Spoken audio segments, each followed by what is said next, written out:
Okay, so trade recap from today, the 15th of April. Let's kind of start on the 1 hour. The 1 hour, what do we see? Well, first thing I see is we had equal highs in here, which ultimately got swept.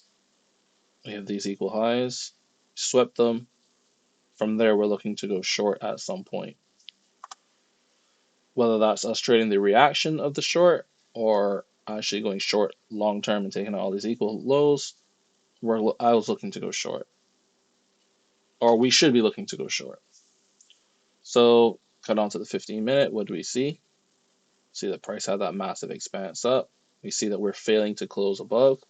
Therefore, I would be looking short again.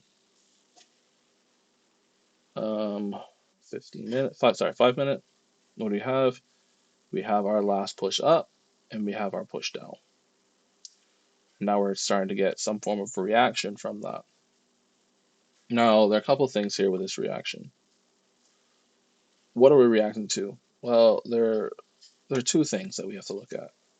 If this price truly wants to go higher, there's something called 50% retracement, which is for each leg, a new expansive move isn't ready to happen until at least 50% of the move has been taken, right? Has been retraced to. As we can see, we have a 50% retracement here. Now from here, we could potentially be looking to go long. Um, Now that wasn't necessarily the case that I was trading. I was still trading to look to go short. Why? So we look here on the 1 hour, on the 1 minute. We have a couple of things going on. One, we have this is our sweep. We have two equal highs in here. Price pushes through. We have our inverse FEG. This is actually a trade I missed. I wasn't in the office. Sorry, I was in the office, not in my personal office, so I wasn't able to trade. Had work. This would have been the first trade. This would have been a banger of a trade. Trade it to the two standard deviations, which is something that I have been using for a while.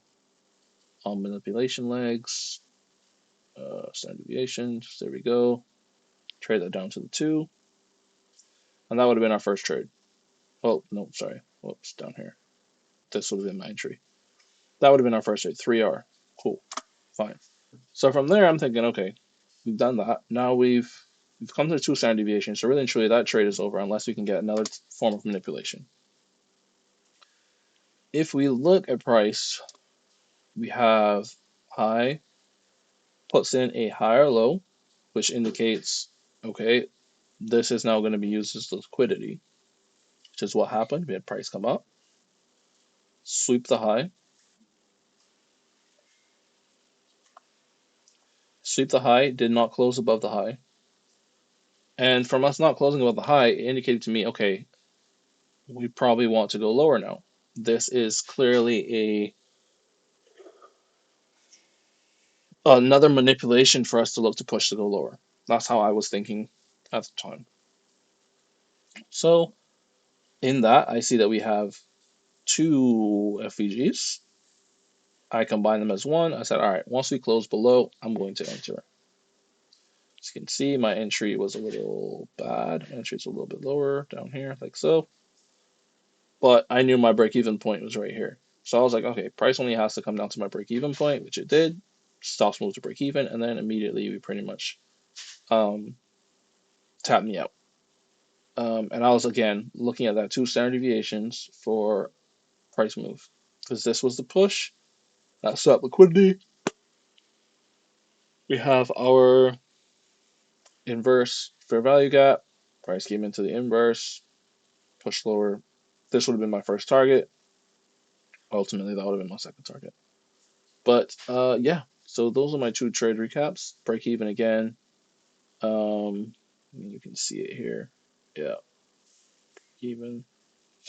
So two kind of in and out trades that never really worked. But yeah.